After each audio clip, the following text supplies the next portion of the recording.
होती हो रही है कि आदरणीय प्रधानमंत्री श्री मोदी जी के मार्गदर्शन में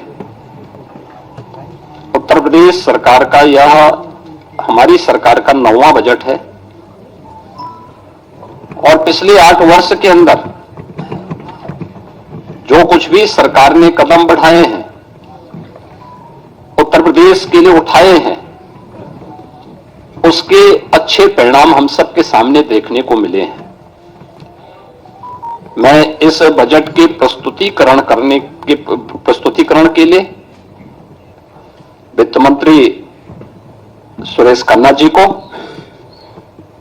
और वित्त विभाग के अपर मुख्य सचिव समेत उन सभी अधिकारी और कर्मचारियों को हृदय से धन्यवाद देना चाहूंगा, जिन्होंने अथक परिश्रम से उत्तर प्रदेश की आशा और आकांक्षाओं के अनुरूप इस बजट को आज सदन के पटल पर प्रस्तुत किया है। यह वर्ष हमारे लिए बहुत महत्वपूर्ण है। देश के संविधान को लागू होने का यह अमृत महोत्सव वर्ष भी है और साथ साथ उत्तर प्रदेश की स्थापना का भी यह अमृत महोत्सव वर्ष है। ये दोनों कार्य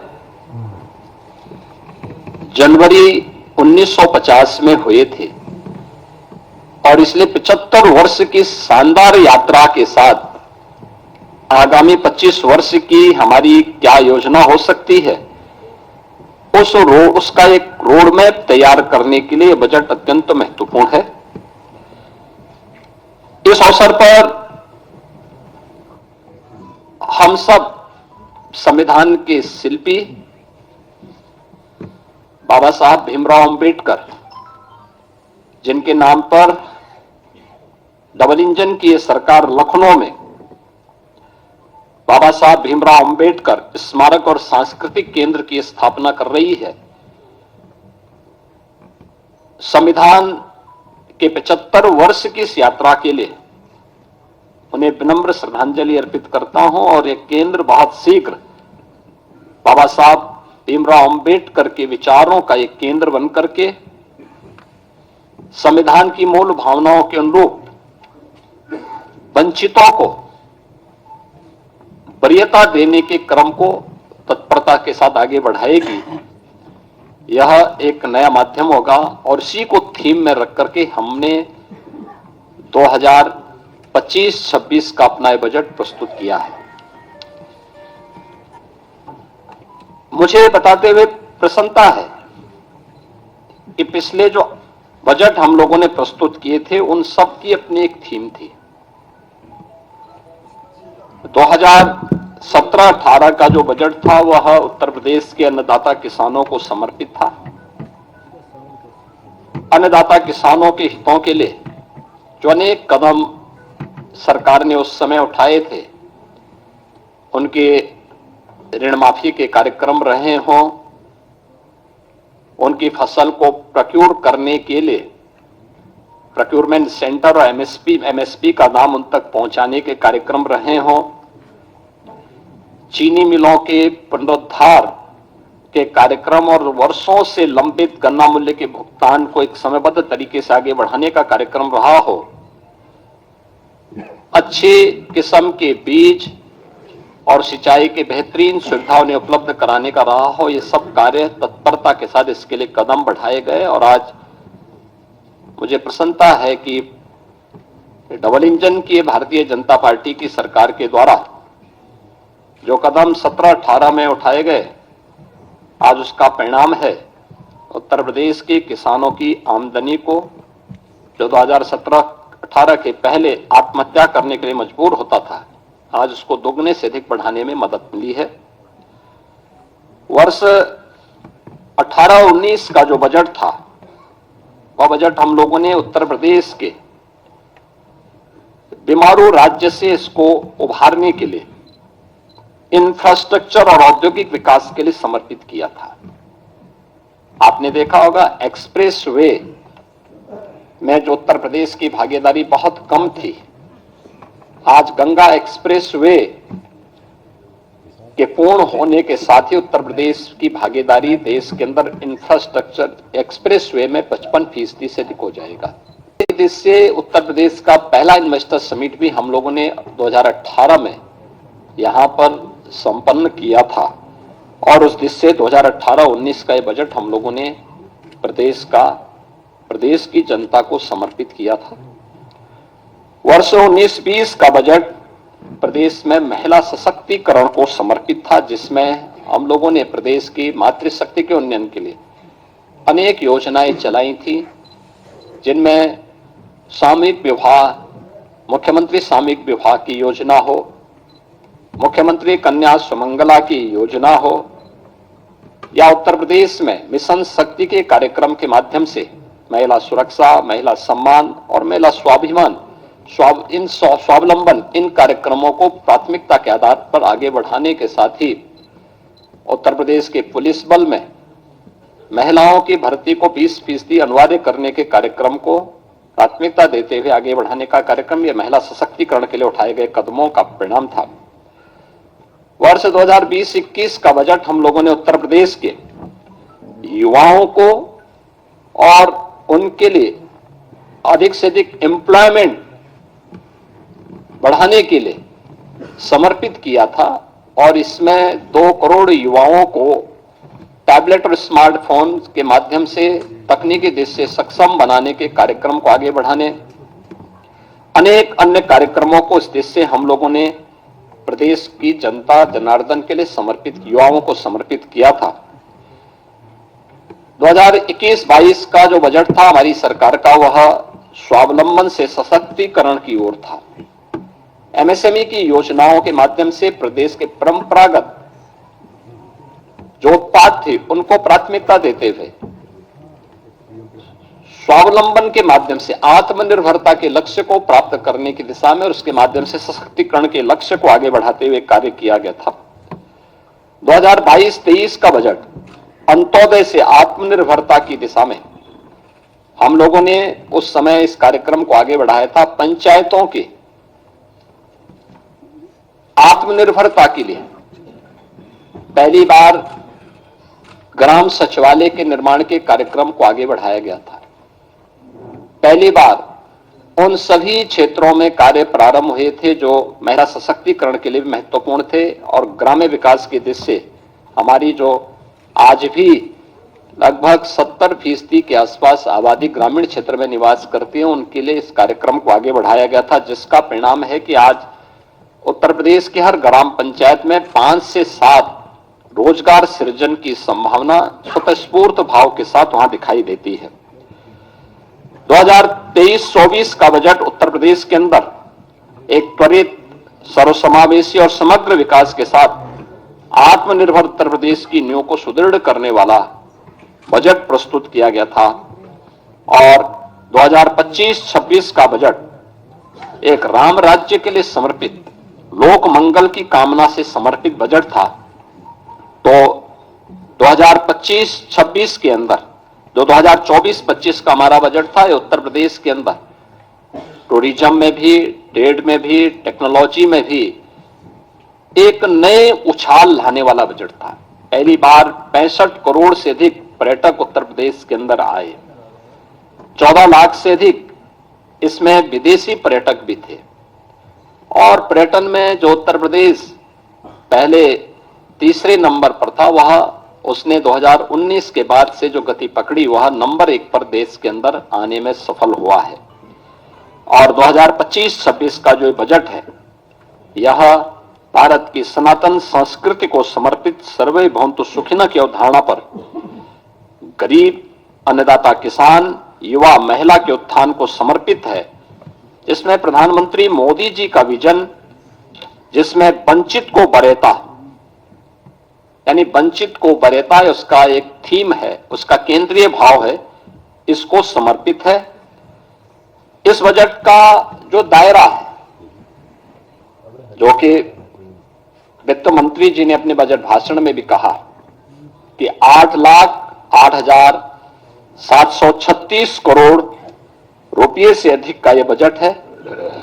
जो 2024-25 की तुलना में 9.8% अधिक है। इसमें एक तरफ जो बजट का आकार में बढ़ोतरी ये राज्य के सामर्थ्य को प्रदर्शित करता है, तो दूसरी ओर यह बजट डबल इंजन सरकार की प्रतिबद्धता को भी दिखाता है।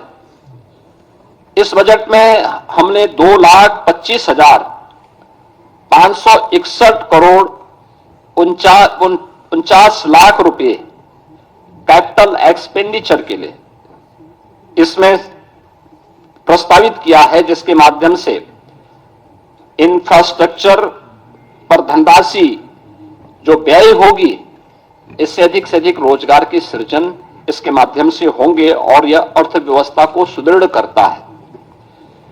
हमने प्रदेश के अंदर 2017-18 में जब उत्तर प्रदेश की अर्थव्यवस्था जो प्रदेश की कैसे हमने इसको बढ़ाने में सफलता प्राप्त की है, जो जीडीपी थी वह 12,89,000 करोड़ रुपए की थी, वह आज 24-25 में जो उसका अनुमान है वह 27,51,000 करोड़ रुपए होने का अनुमान वह है। और यह दिखाता है कि इसमें 3 वर्ष का कालखंड ऐसा था जब वैश्विक महामारी कोरोना जैसी त्रासदी का सामना करना पड़ा था, जो आर्थिक दृष्टि से अत्यंत पूरी दुनिया के लिए, केवल भारत के लिए नहीं या केवल यूपी के लिए नहीं बल्कि पूरी दुनिया के लिए अत्यंत कठिन समय था।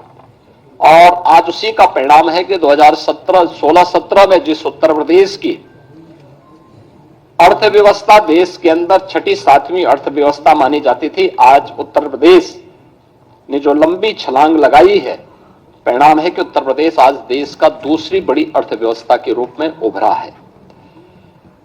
उत्तर प्रदेश के अंदर इसके लिए हमें रेवेन्यू लीकेजेस को समाप्त करने पड़े थे।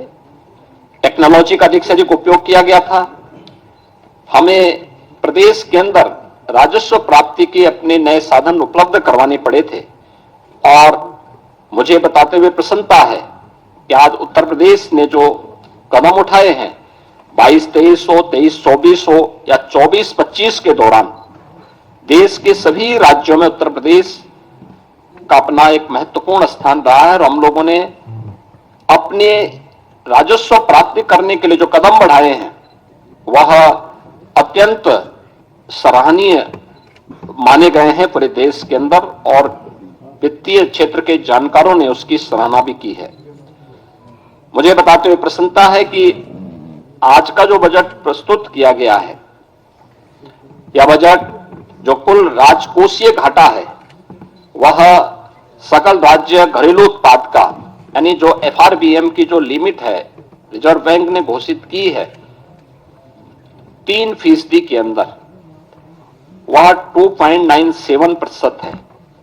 और यह एक वित्तीय प्रबंधन की दृष्टि से एक बेहतरीन कदम माना जा सकता है। राज्य सरकार का बहुत व्यवस्थित वित्तीय प्रबंधन इसको मान सकते हैं। राजकोषीय अनुशासन का भी एक उत्कृष्ट उदाहरण ये अपने आप में है। मुझे ये बताते हुए प्रसन्नता है कि जो नीति आयोग के द्वारा राज्यों की राजकोषीय स्थिति के संबंध में जो उनकी रिपोर्ट आई है, उस रिपोर्ट के अनुसार भी उत्तर प्रदेश को फ्रंट रनर यानी अग्रणी राज्य के रूप श्रेणी में रखा गया है। ये पहली बार आया है। 2018-19 से 2022-23 की अवधि में जो प्रदेश का जो फिस्कल हेल्थ इंडेक्स है वह 8.9 अंकों में इसमें बढ़ोतरी हुई है। व्यय की गुणवत्ता में सुधार हुआ है। 18 में 13वीं अवधि में पूंजीगत जो व्यय था वह 8.8% से 19.3% के मध्य रहा है। और इस अवधि में यह अनुपात देश के प्रमुख राज्यों में औसत अनुपात से जो एवरेज रेशियो था उससे अधिक यूपी का रहा है। प्रदेश ने इस दौरान बेरोजगारी की दर को कम करने में सफलता प्राप्त की है और अत्यधिक रोजगार के सृजन करने में भी प्रदेश ने सफलता प्राप्त की है। उत्तर प्रदेश ने इस दौरान जो कदम बढ़ाए हैं, खासतौर पर अपने परंपरागत उत्पाद के लिए एमएसएमई सेक्टर पर वन डिस्ट्रिक्ट वन प्रोडक्ट ने पूरे देश के अंदर अपनी एक पहचान बनाई है। लगातार प्रयासों से प्रदेश ने पिछले 8 वर्षों में 45 लाख करोड़ रुपए के निवेश प्रस्ताव प्राप्त किए हैं, जिनमें से अब तक हम लोग 15 लाख करोड़ रुपए से अधिक के निवेश प्रस्ताव को जमीनी धरातल पर उतारने में हमें सफलता प्राप्त हुई है और इसके माध्यम से हमने 60 लाख से अधिक उत्तर प्रदेश के युवाओं को सीधे नौकरी प्रदान करने में भी सफलता प्राप्त की है। हमने बजट में, इस बार के बजट में 28,478 करोड़ और 31 लाख रुपए नई मदों के लिए हमने प्रावधानित किया है, जिसमें अवस्थापना विकास के लिए 1,79,131 करोड़ 4 लाख रुपए प्रस्तावित किया है, जो कुल बजट का 22% है। इसमें ऊर्जा क्षेत्र के लिए, सिंचाई के लिए, भारी और मध्यम उद्योग के लिए, नगर विकास के लिए, आवास एवं शहरी नियोजन के लिए और नागरिक उड्डयन के लिए यानी एयर कनेक्टिविटी को और बेहतर बनाने के लिए यह कदम बढ़ाए गए हैं। शिक्षा क्षेत्र में कुल बजट का उत्तर प्रदेश के अंदर शिक्षा के लिए 1,06,360 करोड़ रुपए का प्रावधान किया गया है, यानी जो कुल बजट का 13% है। आप देखते होंगे कि अक्सर शिक्षा के लिए 6% बजट की मांग होती है। उत्तर प्रदेश देश के उन राज्यों में जो 13% केवल शिक्षा पे खर्च कर रहा है। कृषि क्षेत्र में हम लोगों ने जो बजट के लिए प्रावधान किया, जिसमें कृषि और उसके सहायक सेक्टर हैं, जिसमें कृषि है, उद्यान है, पशुधन है, दुग्ध विकास का है, मत्स्य है, सहकारिता है, ग्राम्य विकास, पंचायती राज, नमामि गंगे और ग्रामीण जलपूर्ति का है। इसमें 89,353 करोड़ रुपए प्रस्तावित किया है, जो कुल बजट का 11% है। चिकित्सा क्षेत्र के लिए यह सेक्टर अत्यंत महत्वपूर्ण सेक्टर है। इसके लिए भी प्रदेश सरकार ने 50,550 करोड़ रुपए का प्रावधान किया है, जो कुल बजट का 6% है।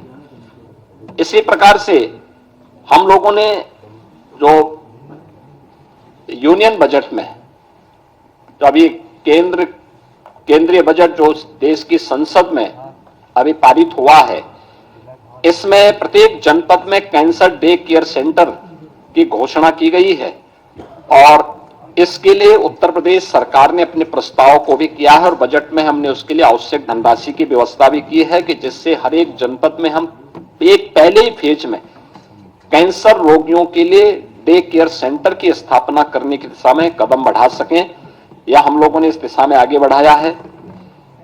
मुझे बताते हुए प्रसन्नता है कि इस बजट में होमगार्ड, पीआरडी जवान, ग्राम चौकीदार, शिक्षा मित्र, बेसिक शिक्षा विभाग के अनुदेशक,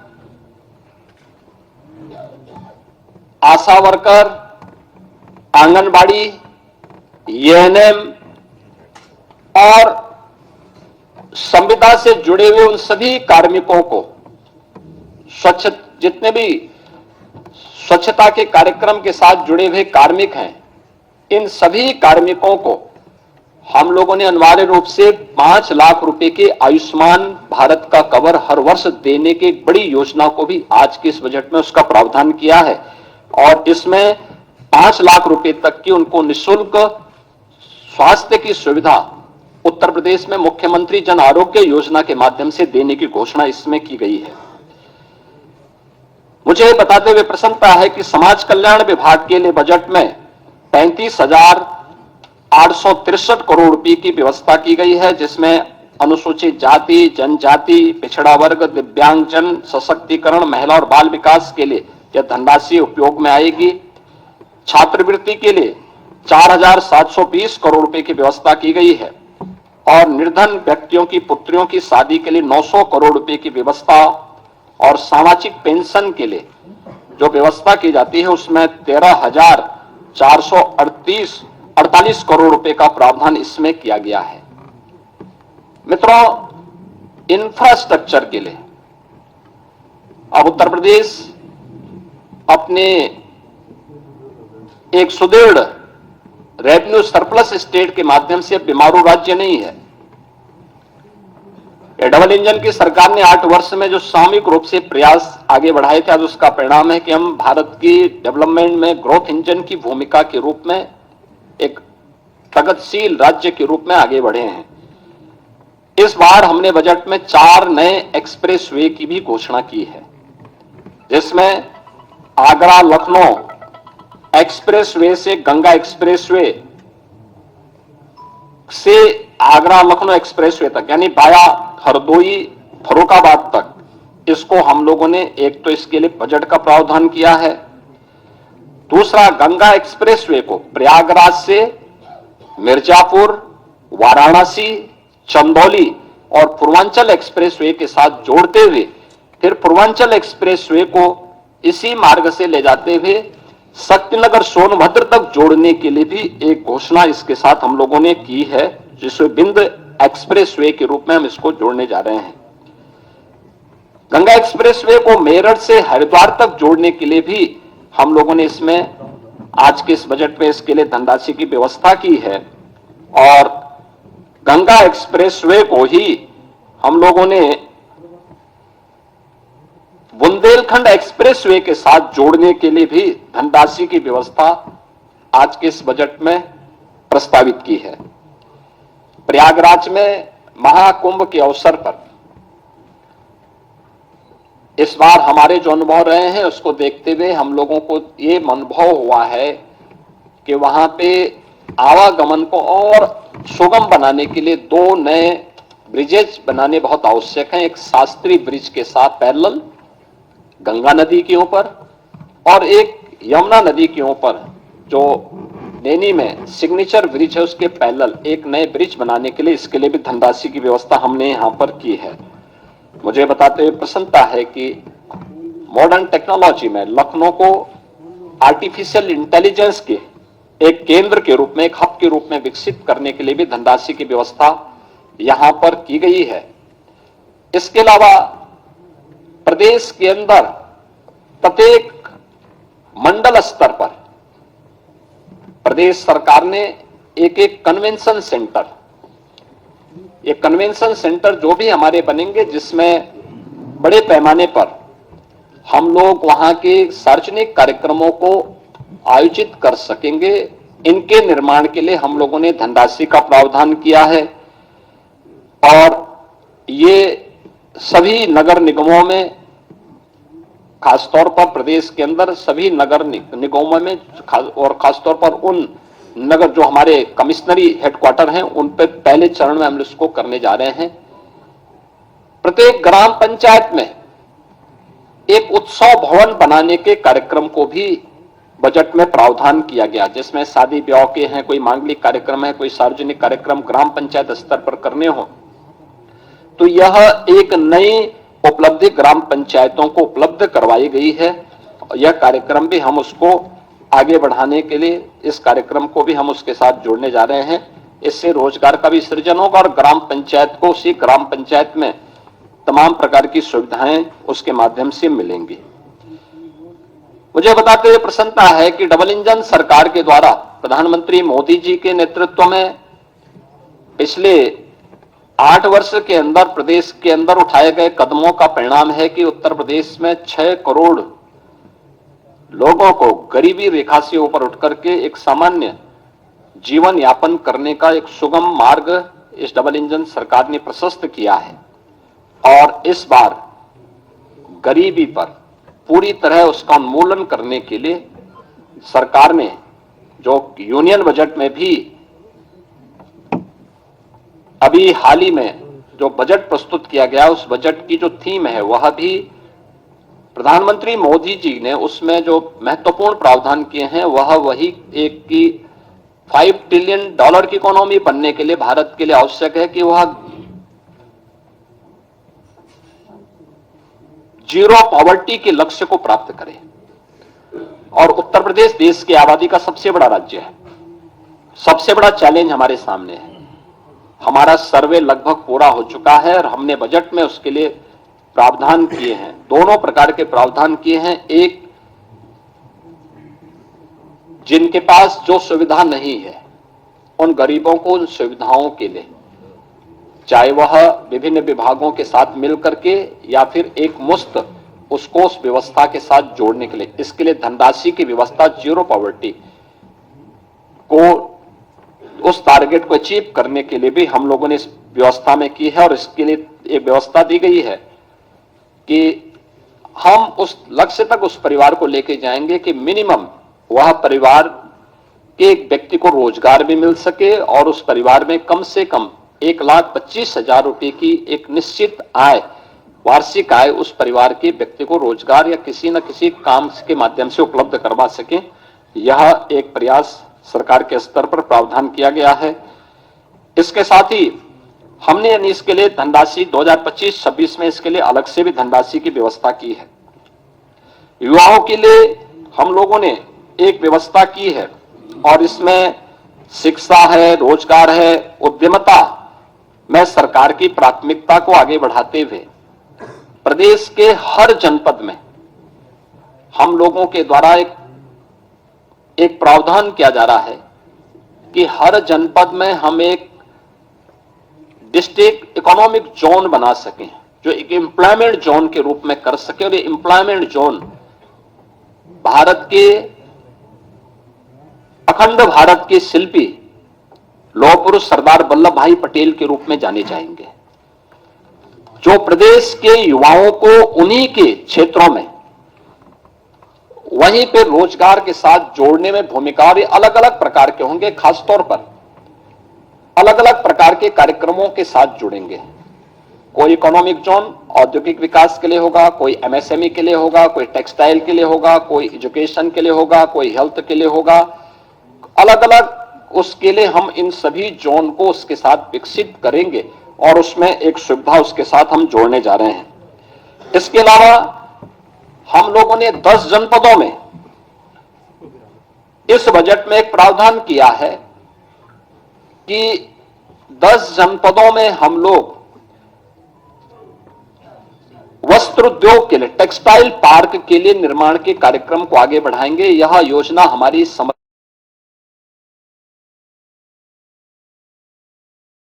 विश्व के सबसे बड़े सांस्कृतिक समागम महाकुंभ प्रयागराज में अग्नि सुरक्षा के लिए 24 घंटे सतर्क और तत्पर है उत्तर प्रदेश अग्निशमन तथा आपात सेवा बल।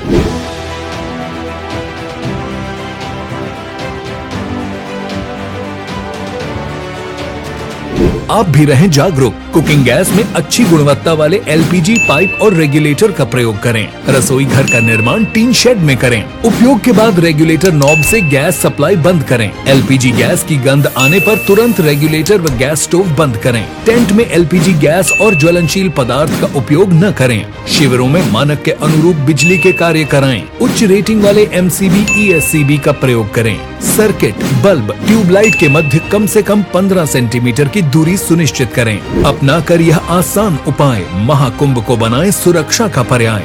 स्वच्छ, सुरक्षित एवं सुव्यवस्थित महाकुंभ 2025 प्रयागराज।